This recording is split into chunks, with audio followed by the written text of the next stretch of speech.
ও মজলুমের আল্লাহ, ও মুসলমানের আল্লাহ, ও অসহায়ের আল্লাহ, ও তালেবুল ইলমের আল্লাহ, ও মিসকিনের আল্লাহ, ও সমস্ত নবীর আল্লাহ, ও কুল কায়নাতের আল্লাহ, আমরা মাজলুম, তোমার দিনকে বিজয় করে দাও।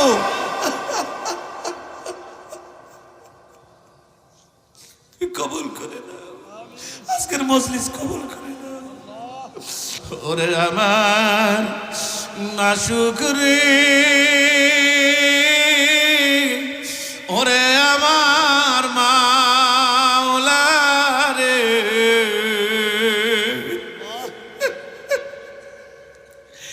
একা একা কেমনে থাক